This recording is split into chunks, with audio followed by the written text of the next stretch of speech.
Hi friends, ನಾನು ನಿಮ್ಮ Srinath.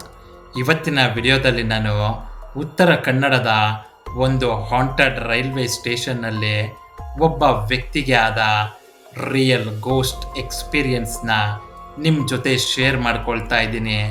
So ಈ ನೆಗೆಟಿವ್ ಎನರ್ಜಿ, ದೆವ್ವ, ಭೂತ, ಪಿಶಾಚಿ ಇವುಗಳ ಬಗ್ಗೆ ನಾವು ಮಾತಾಡಿದ್ರೆ ಕೆಲವ್ರಿಗೆ ಇಷ್ಟ ಆಗುತ್ತೆ, ಇನ್ನು ಕೆಲವ್ರಿಗೆ ಇಷ್ಟ ಆಗೋದಿಲ್ಲ. ಆದರೆ ಒಂದು ಮಾತು ಹೇಳ್ತೀನಿ, ಭೂಮಿ ಅನ್ನೋದು ಇದ್ದರೆ ಆಕಾಶ ಅನ್ನೋದು ಇದ್ದೇ ಇರುತ್ತೆ. ಒಳ್ಳೆಯದು ಅಂತ ಇದ್ದರೆ ಕೆಟ್ಟದ್ದು ಅನ್ನೋದು ಕೂಡ ಇದ್ದೇ ಇರುತ್ತೆ. ಅದೇ ರೀತಿಯೇ ದೇವರು ಅಂತ ಇದ್ಮೇಲೆ ದೆವ್ವ ಅನ್ನೋದು ಕೂಡ ಇದ್ದೇ ಇರುತ್ತೆ. ಸೊ ಈ ವಿಡಿಯೋದಲ್ಲಿ ಉತ್ತರ ಕನ್ನಡದ ಒಂದು ಹಾಂಟೆಡ್ ರೈಲ್ವೆ ಸ್ಟೇಷನ್ನಲ್ಲಿ ಒಬ್ಬ ವ್ಯಕ್ತಿಗೆ ಅವತ್ತು ರಾತ್ರಿ ಏನೆಲ್ಲ ಆಯಿತು ಗೊತ್ತಾ?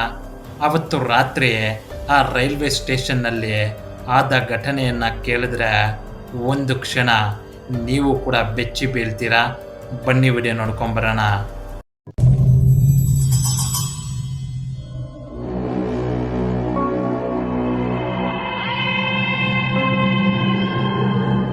ಸೊ ಇಷ್ಟಕ್ಕೂ ಉತ್ತರ ಕನ್ನಡದ ಆ ಒಂದು ಹಾಂಟೆಡ್ ರೈಲ್ವೆ ಸ್ಟೇಷನ್ನಲ್ಲಿ ರಿಯಲ್ ಗೋಸ್ಟ್ ಎಕ್ಸ್ಪೀರಿಯನ್ಸ್ನ ಪಡ್ಕೊಂಡ ಆ ವ್ಯಕ್ತಿಯ ಹೆಸರು ಶರತ್.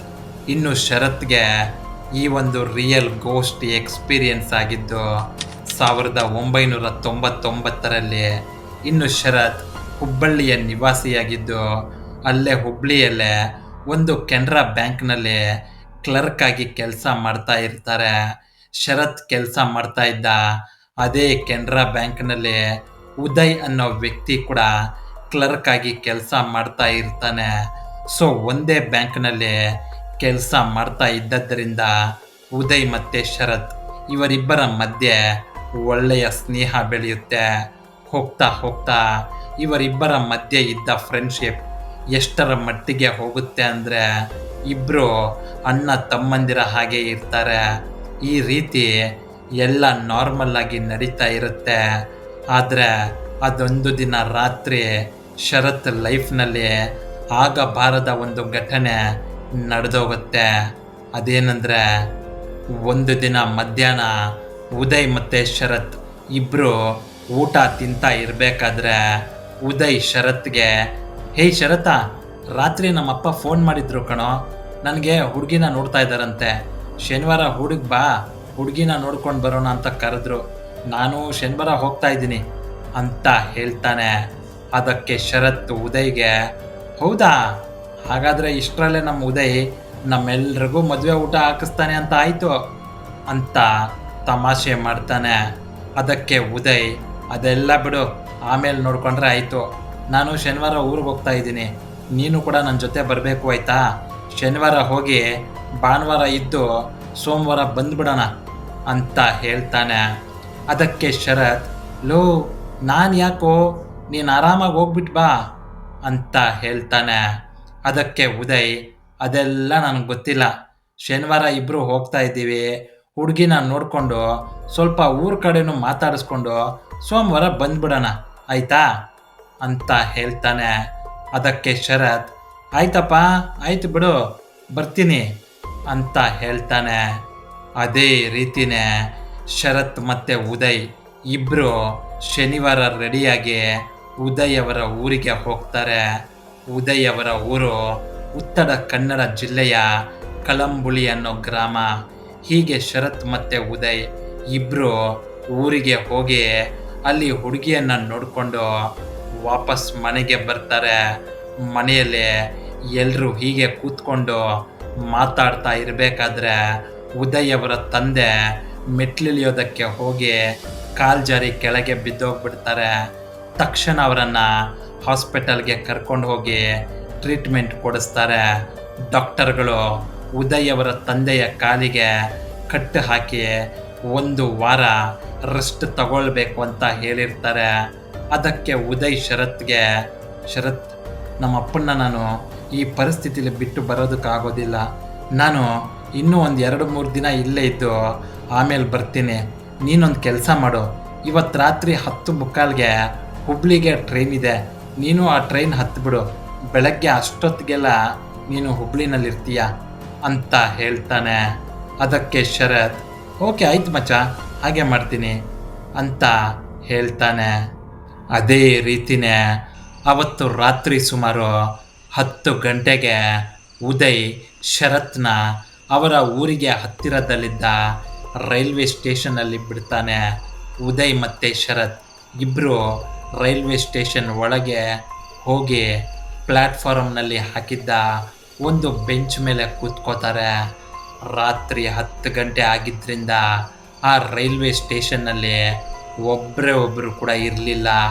ಆ ರೈಲ್ವೆ ಸ್ಟೇಷನ್ ಪೂರ್ತಿಯಾಗಿ ನಿಶ್ಶಬ್ದವಾಗಿತ್ತು. ಸ್ವಲ್ಪ ಹೊತ್ತು ಉದಯ್ ಶರತ್ ಜೊತೆನೇ ಇದ್ದು ಆಮೇಲೆ ಉದಯ್ ಶರತ್ಗೆ, ಸರಿ ಆಯಿತು ಕಣ ಶರತ್, ಹುಷಾರು, ಹುಬ್ಬಳ್ಳಿ ರೀಚ್ ಆದಮೇಲೆ ನನಗೆ ಫೋನ್ ಮಾಡು ಆಯಿತಾ ಅಂತ ಹೇಳಿ ರೈಲ್ವೆ ಸ್ಟೇಷನ್ನಿಂದ ಹೊರಟೋಗ್ತಾನೆ. ಈ ಕಡೆ ಶರತ್ ಒಬ್ಬನೇ ಸೈಲೆಂಟಾಗಿ ರೈಲ್ವೆ ಸ್ಟೇಷನ್ನಲ್ಲಿ ಬೆಂಚ್ ಮೇಲೆ ಕೂತ್ಕೊಂಡು ಟ್ರೈನ್ಗೋಸ್ಕರ ವೆಯ್ಟ್ ಮಾಡ್ತಾ ಇರ್ತಾನೆ. ಈ ರೀತಿ ಶರತ್ ಒಬ್ಬನೇ ಆ ರೈಲ್ವೆ ಸ್ಟೇಷನ್ನಲ್ಲಿ ಬೆಂಚ್ ಮೇಲೆ ಕೂತ್ಕೊಂಡು ಕಾಲೆಲ್ಲ ನೋವು ಬಂದ್ಬಿಡತ್ತೆ. ತಡಿ, ಟ್ರೈನ್ ಬರೋವರೆಗೂ ಸ್ವಲ್ಪ ಹೊತ್ತು ವಾಕ್ ಮಾಡೋಣ ಅಂತ ಹೇಳಿ ಶರತ್ ಎದ್ದು ನಿಂತ್ಕೊಂಡು ಅಲ್ಲೇ ಪ್ಲ್ಯಾಟ್ಫಾರ್ಮ್ ಮೇಲೇ ವಾಕ್ ಮಾಡ್ತಾ ಇರ್ತಾನೆ. ಈ ರೀತಿ ಶರತ್ ವಾಕ್ ಮಾಡ್ತಾ ಇರುವಾಗ ಅವನ ಕಣ್ಣಿಗೆ ಅಲ್ಲೊಂದು ದೃಶ್ಯ ಕಾಣಿಸುತ್ತೆ. ಅದೇನೆಂದರೆ, ಇಷ್ಟೊತ್ತು ಕೂತ್ಕೊಂಡಿದ್ದ ಅದೇ ಪ್ಲ್ಯಾಟ್ಫಾರ್ಮ್ನ ಕೊನೆಯಲ್ಲಿ ಒಂದು ಬೆಂಚ್ ಮೇಲೆ ಒಬ್ಬಳು ಹೆಂಗಸು ಕೂತ್ಕೊಂಡಿರ್ತಾಳೆ. ಆ ಹೆಂಗಸು ಕೆಂಪು ಸೀರೆಯನ್ನು ಉಟ್ಕೊಂಡಿರ್ತಾಳೆ. ತಲೆ ಕೂದಲನ್ನು ತುಂಬ ಕ್ಲೀನಾಗಿ ಬಾಚ್ಕೊಂಡಿರ್ತಾಳೆ. ಅವಳ ಕೈಯಲ್ಲಿ ಒಂದು ಹ್ಯಾಂಡ್ ಬ್ಯಾಗ್ ಇರುತ್ತೆ. ಕಿವಿಯಲ್ಲಿ ತುಂಬ ದೊಡ್ಡದಾದ ಜುಮ್ಕಿ ವಾಲೆ ಇರುತ್ತೆ. ಆಗ ಶರತ್ ಆ ಹೆಂಗಸನ್ನು ನೋಡಿ ತುಂಬ ಆಶ್ಚರ್ಯದಿಂದ, ಅರೆ ಇದೇನಪ್ಪ ಇದು, ಇಷ್ಟೊತ್ತು ಈ ಪ್ಲ್ಯಾಟ್ಫಾರ್ಮ್ನಲ್ಲಿ ಯಾರೂ ಇರಲಿಲ್ಲ, ಈಗ ನೋಡಿದ್ರೆ ಆ ಹೆಂಗಸು ಇದ್ದಕ್ಕಿದ್ದಂಗೆ ಹೆಂಗೆ ಪ್ರತ್ಯಕ್ಷ ಆದ್ಲು ಅಂತ ಯೋಚನೆ ಮಾಡ್ತಾನೆ.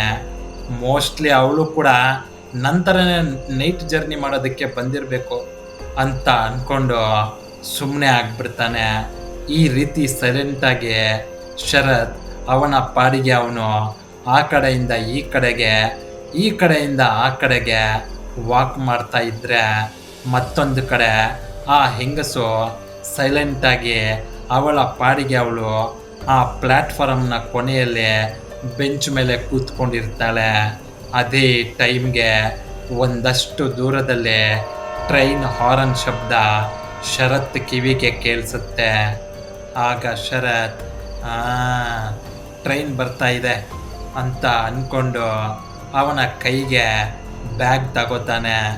ಆಗ ಇದ್ದಕ್ಕಿದ್ದ ಹಾಗೆ ಆ ಬೆಂಚ್ ಮೇಲೆ ಕೂತಿದ್ದ ಆ ಹೆಂಗಸು ಸಡನ್ನಾಗಿ ಎದ್ದು ಹೋಗಿ ಟ್ರೈನ್ ಟ್ರ್ಯಾಕ್ ಮಧ್ಯೆ ನಿಂತ್ಕೊಂಡು ಬಿಡ್ತಾಳೆ. ಅದನ್ನು ನೋಡಿ ಶರತ್ ಎದೆ ಜೋರಾಗಿ ಹೊಡ್ಕೊಳ್ಳೋದಕ್ಕೆ ಸ್ಟಾರ್ಟ್ ಆಗುತ್ತೆ. ಅಯ್ಯೋ ಇದೇನಪ್ಪ ಈ ಹೆಂಗಸು ಹೋಗಿ ಟ್ರೈನ್ ಟ್ರ್ಯಾಕ್ ಮಧ್ಯೆ ನಿಂತ್ಕೊಂಡಿದ್ದಾಳೆ, ಸೂಸೈಡ್ ಮಾಡ್ಕೊಬಿಡ್ತಾಳೋ ಏನೋ, ಒಳ್ಳೆ ಗ್ರಾಚಾರ ಆಯಿತು ಅಂತ ಮನಸ್ಸಿನಲ್ಲಿ ಅಂದ್ಕೊಂಡು, ರೀ ಮೇಡಮ್ ಅವರೇ ಏನು ಮಾಡ್ತಾ ಇದ್ದೀರಾ, ಬನ್ರಿ ಈ ಕಡೆ ಅಂತ ಜೋರಾಗಿ ಕೂಗಾಡ್ತಾನೆ. ಅಷ್ಟೊತ್ತಲ್ಲಿ ಶರತ್ಗೆ ಹೆಲ್ಪ್ ಮಾಡೋದಕ್ಕೆ ಆ ರೈಲ್ವೆ ಸ್ಟೇಷನ್ನಲ್ಲಿ ಯಾರೂ ಇರೋದಿಲ್ಲ. ಟ್ರೈನ್ ಎಲ್ಲಿ ಬಂದು ಆ ಹೆಂಗಸನ್ನು ಗುದ್ದುಬಿಡುತ್ತೋ, ಎಲ್ಲಿ ಆ ಹೆಂಗಸು ಸತ್ತೋಗ್ಬಿಡ್ತಾಳೋ ಅಂತ ಶರತ್ ಅವನ ಕೈಯಲ್ಲಿದ್ದ ಬ್ಯಾಗ್ನ ಆ ಕಡೆಗೆ ಎಸೆದು ಓಡೋಗಿ ಆ ಹೆಂಗಸಿನ ಕೈ ಹಿಡ್ಕೊಂಡು ಅಲ್ಲೇ ಪ್ಲ್ಯಾಟ್ಫಾರ್ಮ್ ಪಕ್ಕದಲ್ಲಿದ್ದ ಒಂದು ಮರದ ಕೆಳಗೆ ಎಳ್ಕೊಂಡೋಗ್ತಾನೆ. ಅಲ್ಲಿ ಆ ಮರದ ಕೆಳಗೆ ಶರತ್ ಆ ಹೆಂಗಸಿನ ಕೈ ಬಿಟ್ಟು, ಏನ್ರಿ ನಿಮ್ಮ ತಲೆಗೆಲೆ ಕೆಟ್ಟಿದೆಯಾ ಏನೋ, ಏನು ಮಾಡ್ತಾ ಇದ್ದೀರಾ ನೀವು ಅಂತ ಬೈಯೋದಕ್ಕೆ ಆ ಹೆಂಗಸಿನ ಕಡೆಗೆ ತಿರುಗ್ತಾನೆ. ಅಷ್ಟೇ ಶರತ್ ಅವನ ಕಣ್ಣನ್ನು ಅವನೇ ನಂಬೋದಕ್ಕೆ ಆಗೋದಿಲ್ಲ. ಯಾಕಂದರೆ ಶರತ್ ಟ್ರೈನ್ ಟ್ರ್ಯಾಕ್ ಮಧ್ಯದಲ್ಲಿ ನಿಂತ್ಕೊಂಡಿದ್ದ ಆ ಹೆಂಗಸನ್ನು ಅವನೇ ಕೈ ಹಿಡ್ಕೊಂಡು ಆ ಮರದವರೆಗೂ ಎಳ್ಕೊಂಡು ಬಂದಿರ್ತಾನೆ. ಆದರೆ ಅಲ್ಲಿ ನೋಡಿದ್ರೆ ಶರತ್ಗೆ ಆ ಹೆಂಗಸು ಕಾಣಿಸೋದಿಲ್ಲ. ಶರತ್ಗೆ ಇಷ್ಟೊತ್ತು ನಡೆದಿದ್ದು ಎಲ್ಲ ನಿಜಾನ ಸುಳ್ಳ ಅಂತ ಯೋಚನೆ ಮಾಡೋ ಅಷ್ಟರಲ್ಲೇ ಅವನ ಕಿವಿಗೆ ಯಾರೋ ಒಬ್ಳು ಹೆಂಗಸು ಹಾಡು ಹೇಳ್ತಾ ಇರೋ ಥರ ಕೇಳಿಸುತ್ತೆ. ತಕ್ಷಣ ಶರತ್ ಆ ಹಾಡು ಎಲ್ಲಿಂದ ಬರ್ತಾ ಇದೆ ಅಂತ ಸುತ್ತಮುತ್ತ ಎಲ್ಲ ನೋಡ್ತಾನೆ. ಆಗ ಶರತ್ ಕಣ್ಣಿಗೆ ಒಂದಷ್ಟು ದೂರದಲ್ಲಿ ಅದೇ ಹೆಂಗಸು ನಿಂತ್ಕೊಂಡು ಇವನ ಕಡೆಗೆ ನೋಡ್ತಾ ಹಾಡು ಹೇಳ್ತಾ ಇರೋ ಥರ ಕಾಣಿಸುತ್ತೆ. ತಕ್ಷಣ ಶರತ್ ಕೋಪ ಮಾಡಿಕೊಂಡು ಆ ಹೆಂಗಸಿನ ಕಡೆಗೆ ಹೆಜ್ಜೆ ಹಾಕ್ತಾನೆ. ಈ ಕಡೆ ಶರತ್ ಎಷ್ಟು ಆ ಹೆಂಗಸಿನ ಹತ್ತಿರಕ್ಕೆ ಹೋಗ್ತಾನೋ ಆ ಹೆಂಗಸು ಶರತ್ನಿಂದ ಅಷ್ಟು ದೂರ ಹೋಗ್ತಾ ಇದ್ಲು. ಒಂದು ಟೈಮಲ್ಲಿ ಶರತ್ ಹೇಗೋ ಮಾಡಿ ಆ ಹೆಂಗಸಿನ ಕೈ ಹಿಡ್ಕೊಂಡು ಬಿಡ್ತಾನೆ. ಆಗ ಆ ಹೆಂಗಸು ಶರತ್ಗೆ ಅವಳ ಮುಖ ತೋರಿಸ್ದೆ ಒಂದು ಸೈಡ್ಗೆ ತಿರ್ಕೊಂಡು ಅಳ್ತಾಳೆ. ಆಗ ಶರತ್ ಆ ಹೆಂಗಸಿಗೆ, ಮೇಡಮ್, ನೀವು ಯಾರೋ ಏನೋ ನನಗೆ ಗೊತ್ತಿಲ್ಲ, ಆದರೆ ಆತ್ಮಹತ್ಯೆ ಮಾಡ್ಕೊಳ್ಳೋದು ತಪ್ಪಲ್ವಾ? ಏನೇ ಪ್ರಾಬ್ಲಮ್ ಬಂದರೂ ಹೆದರಿಸ್ಬೇಕು, ಅದು ಬಿಟ್ಟು ಈ ಥರ ಆತ್ಮಹತ್ಯೆ ಮಾಡ್ಕೊಳ್ಳೋದು ಸರಿಯಲ್ಲ ಅಂತ ಬುದ್ಧಿ ಹೇಳ್ತಾನೆ. ಆದರೆ ಆ ಹೆಂಗಸು ಮಾತ್ರ ಇವನ ಕಡೆಗೆ ತಿರುಗೋದಿಲ್ಲ, ಅವಳ ಮುಖ ತೋರಿಸೋದಿಲ್ಲ. ಆಗ ಶರತ್, ಮೇಡಮ್, ಈ ಕಡೆ ತಿರುಗಿ ನನ್ನ ನೋಡಿ, ಏನಾದರೂ ತೊಂದರೆ ಇದ್ದರೆ ನನ್ನ ಜೊತೆ ಹೇಳ್ಕೊಳ್ಳಿ, ನನ್ನ ಕೈಲಾದಷ್ಟು ಹೆಲ್ಪ್ ಮಾಡ್ತೀನಿ ಅಂತ ಹೇಳ್ತಾನೆ. ಆಗ ಆ ಹೆಂಗಸು ನಿಧಾನಕ್ಕೆ ಅವಳ ಮುಖವನ್ನು ಶರತ್ ಕಡೆಗೆ ತಿರುಗಿಸ್ತಾಳೆ ಅಷ್ಟೇ.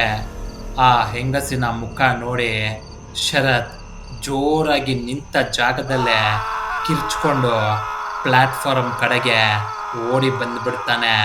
ಯಾಕಂದರೆ ಶರತ್ ಅಲ್ಲಿ ನೋಡಿದ್ದು ಹೆಂಗಸನ್ನಲ್ಲ, ಅವನು ನೋಡಿದ್ದು ಒಂದು ಭಯಂಕರವಾದ ಪ್ರೇತಾತ್ಮವನ್ನು. ಅವಳ ಮುಖ, ಕೈ, ಕಾಲು, ದೇಹವೆಲ್ಲ ನಾರ್ಮಲ್ ಮನುಷ್ಯರಂತೆ ಇತ್ತು, ಆದರೆ ಅವಳ ಮುಖ ಮಾತ್ರ ತುಂಬ ವಿಕಾರವಾಗಿತ್ತು. ಆ ಹೆಂಗಸಿನ ದವಡೆಗಳು ಫುಲ್ಲಾಗಿ ಓಪನ್ ಆಗಿತ್ತು. ಅವಳ ಕಣ್ಗಳಲ್ಲಿ ಕಣ್ಗುಡ್ಡೆಗಳೇ ಇರಲಿಲ್ಲ.